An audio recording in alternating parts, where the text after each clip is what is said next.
Hello everyone, আজকে আমরা শিখবো গেটের প্রিভিয়াস ইয়ার কোয়েশ্চেন।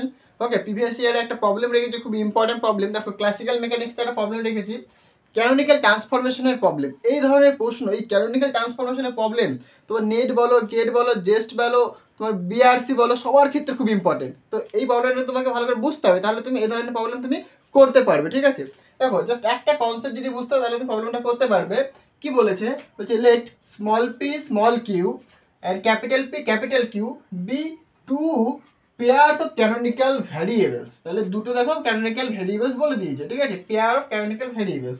বলছে তো ট্রান্সফরমেশন, তো capital Q is equal to এটা, মানে ক্যাপিটাল কিউ এর সাথে এদের কি রিলেশন, ওকে, আবার ক্যাপিটাল পি এর সাথে এদের কি রিলেশন, সেই ট্রান্সফরমেশন আমাদের এখানে বলে দিয়েছে।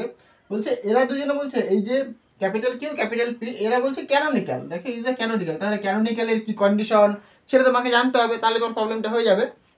বলছে কন্ডিশন ফর, বলছে আলফা এবং বিটা কোন ভ্যালুর জন্য এরা দুজনে ক্যানোনিক্যাল হবে।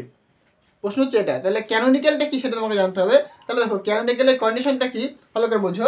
So the condition of canonical, condition of canonical কি হয়? কিছুই না, জাস্ট সিম্পল জিনিস, ক্যাপিটাল কিউ মানে basically Poisson bracket of Q and P. Poisson ব্র্যাকেটকে আমরা সেকেন্ড ব্র্যাকেট দিয়ে রিপ্রেজেন্ট করি, এখানে small Q small P that is equal to 1। এইটা কি ক্যানোনিক্যালের কন্ডিশন। ক্লিয়ার হয়েছে? তাহলে এই যে ক্যানোনিক্যালের কন্ডিশনটা পেলাম আমরা, তাহলে দেখো এখানে পয়জন ব্র্যাকেট পেয়েছি তুমি, তাহলে পয়জন ব্র্যাকেটকে আমি কী করে ভাঙবো আমি? তাহলে পয়জন ব্র্যাকেটটাকে ভাঙা যায়, সেই ভাঙাটা তোমাকে জানতে হবে।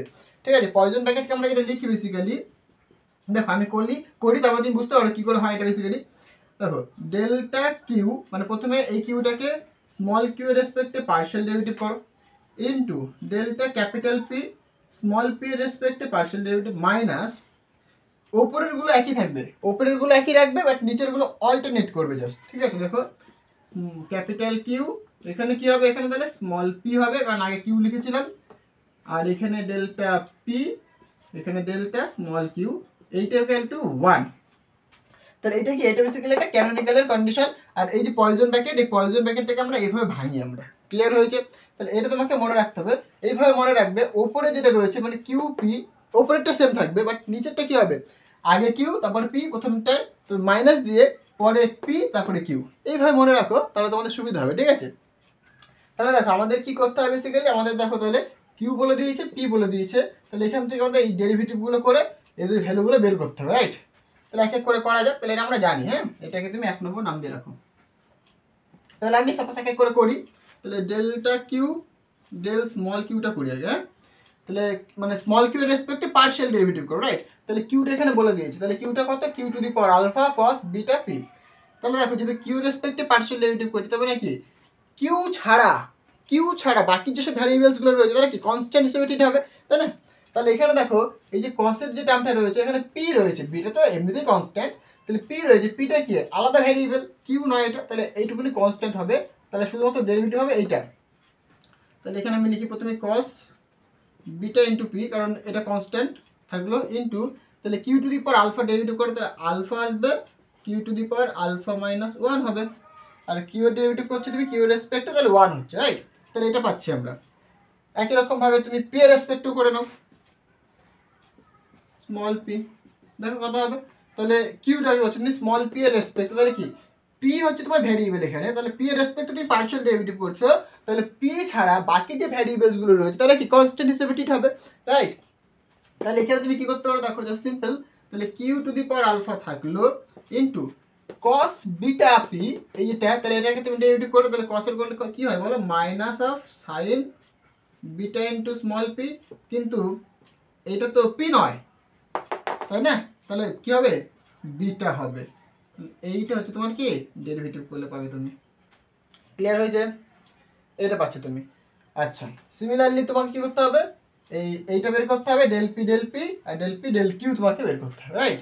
তাহলে আমরা এখানটায় লিখি, দেখো তাহলে ডেল পি ডেল, সাপোজ প্রথমে পিটাই করি, ওকে। তাহলে দেখো এখানে কি পি হচ্ছে তোমার ভ্যারিয়েবল, হ্যাঁ, মানে পি এর রেসপেক্টে তুমি পার্শিয়াল ডেরিভেটিভ করছো, তাহলে এইটা তোমার ভ্যারি করবে এখানটা, এটা কনস্ট্যান্ট হবে, তাহলে Q to the power alpha constant থাকলো, সাইনে ডেরিভেটিভ করলে কি হয় বলো, কস হয় পজিটিভ থাকে beta into P into beta. Clear হয়েছে? আচ্ছা, এবার এটাকে তুমি করো আবার delta P del Q, Q respect করতে হবে এটাকে পার্সিয়াল ডেরিভেটিভ, রাইট? তাহলে এখানে কি কিউটা ভেরিয়েবল হবে, পিটা কি কনস্ট্যান্ট হিসেবে হবে, কারণ কিউ রেসপেক্ট তুমি পার্সিয়াল ডেরিভেটিভ করছো। তাহলে এখানে তুমি বলবে Q to the power alpha, তাহলে এখানে তুমি কি লিখবে দেখো, আলফা থাকবে একটা আর Q to the power alpha minus 1 থাকবে, আর এখানে কত হবে বলো sine beta P as it is, যা আছে তাই থাকবে। তাহলে দেখো সমস্ত কিন্তু ডেরিভেটিভ আমরা বের করে ফেলেছি, এগুলোকে পুট করে দাও, পুট করে দিলেই তোমার হয়ে যাবে। তাহলে দেখো পুট করে এক এক করে, সুতরাং del Q del small Q সেটা কত দেখো এইটা, পুট করো দেখো alpha Q to the power alpha minus 1 into cos beta P, তাই তো? হ্যাঁ ঠিক আছে, ইন্টু ইন্টু তাহলে del P del small P, del P del small P এটা পেয়েছো তুমি, এটা ভ্যালু পুট করো। তাহলে Q to the power alpha into beta into cos beta P. Clear হয়েছে? তাহলে এইটা তুমি লিখলে, এটা ব্র্যাকেটে লিখে দাও, মাইনাস অফ তুমি কি করবে দেখো, সুতরাং তুমি এখানে লিখবে del Q del small P, del Q del small P মানে এইটুকু তুমি লিখবে, রাইট? তাহলে Q to the power alpha into beta হলো, মাইনাস থাকবে একটা, আচ্ছা মাইনাসটাকে আমি ভেতরে ঢুকিয়ে দিই, হ্যাঁ? তাহলে এখানে যদি নিয়ে আসলে প্লাস হয়ে যাবে, মাইনাস মাইনাস প্লাস হবে, এই মাইনাসটা বাইরে চলে আসলে প্লাস হয়ে যাবে, আর এখানে কি থাকবে সাইন বিটা ইন্টু পি হলো, এটা পাচ্ছি আমরা, মাইনাসটা বাইরে নিয়ে চলে এসেছি, এটা ইন্টু এবার del P del small P, del P del small P মানে এটা, সুতরাং আলফা থাকবে এখানে Q to the power alpha minus 1 থাকবে, আর এখানে সাইন বিটা ইন্টু পি থাকবে। এই হচ্ছে গল্প। ক্লিয়ার? সব কিছু পুট করে দিয়েছো, that is equal to 1। Clear হয়েছে? এদিকটা মুছছি আমি। তাহলে এবার দেখো এটাকে সিম্পলিফাই করো, তাহলে তোমার আনসার চলে আসবে। এটাকে সিম্পলিফাই করো তাহলে আনসার চলে আসবে তোমার। তাহলে এখানে কি হবে দেখো, আলফা ইন্টু বিটা থাকছে, তাহলে আলফা ইন্টু বিটা আর কিউ টু দি পাওয়ার, দেখো গুণ করছো তুমি, তাহলে পাওয়ারকে যোগ হবে, সুতরাং Q to alpha minus 1 plus alpha. Clear হলো?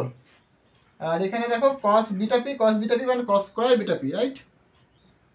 কস স্কোয়ার বিটা পি মাইনাস, আচ্ছা প্লাস হয়ে গেছে এখানে, এবার প্লাস এখানে Q to the power alpha, আচ্ছা আলফা বিটা থাকবে, আর দেখো এখানে আলফা রয়েছে, এখানে বিটা রয়েছে, এখানে আলফা রয়েছে, তাহলে alpha into beta into Q to the power দেখো কত রয়েছে, Q to the power alpha আর আলফা মাইনাস 1, সুতরাং আলফা প্লাস হবে আলফা মাইনাস 1 হবে, আর সাইন বিটা পি দুটো রয়েছে, তো সুতরাং আমরা বলতে পারি sine square beta into P, এটা ইকুয়াল টু 1, রাইট? এইটা ইকুয়াল টু 1, তাহলে এটা আমরা লিখতে পারি। হ্যাঁ, আশা করি জিনিসটা ক্লিয়ার হয়েছে। এবার এখান থেকে দেখো ক্যালকুলেশন করো, তাহলে এইটুকুনি দেখো দুজনের মধ্যে রয়েছে, কমন নিয়ে নাও, তাহলে alpha beta Q to the power এখানে কত হচ্ছে দেখো 2 আলফা মাইনাস 1, রাইট?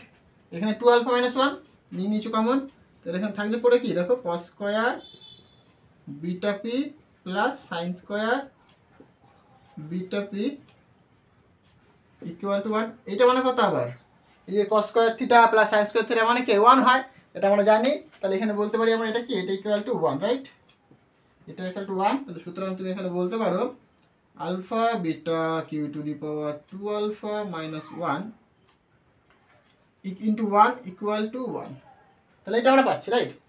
তাহলে দেখো মানে এদের ভ্যালু কেমন করলে পরে তোমার ডান দিকটা 1 আসবে সেটা তোমাকে বুঝতে হবে, তাহলে তোমার প্রবলেমের আনসারটা হয়ে গেল, রাইট?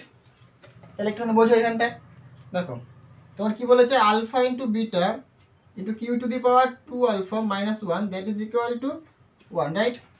তাহলে দেখো প্রথম কথা দেখো Q to the power something রয়েছে, তুমি যদি কিউ টু দি পাওয়ার 0 করতে পারো, ভালো করে বলছি, কিউ টু দি পাওয়ার যদি তুমি 0 করো তাহলে কি সেটা কি 1 দেবে, তাহলে সেটা যদি 1 হয় তাহলে এইখানটা আমি যদি Q to the power suppose কি হচ্ছে 0 করি, মানে সাপোজ লেট পুট করি আমি, তাহলে let 2 alpha minus 1 that is equal to যদি 0 পুট করি তাহলে কত হবে এখানটা দেখো 2 alpha equal to 1, so alpha equal to 1/2, মানে কিউ টু দি পাওয়ার 0 করে দিলে তুমি, মানে এখানটা এরকম করলে alpha into beta into Q to the power 0 that is equal to কত 1 করতে হবে তোমাকে।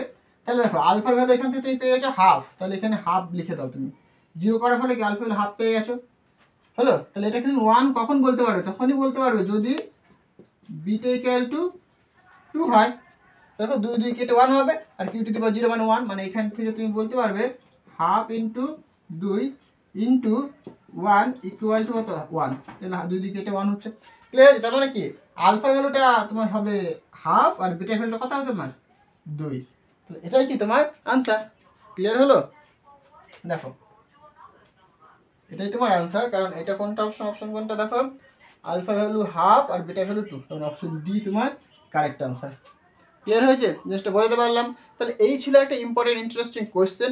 এই কোয়েশ্চেন কিন্তু খুব ইম্পর্টেন্ট, এই ধরনের প্রশ্ন কিন্তু প্রচুর আসে।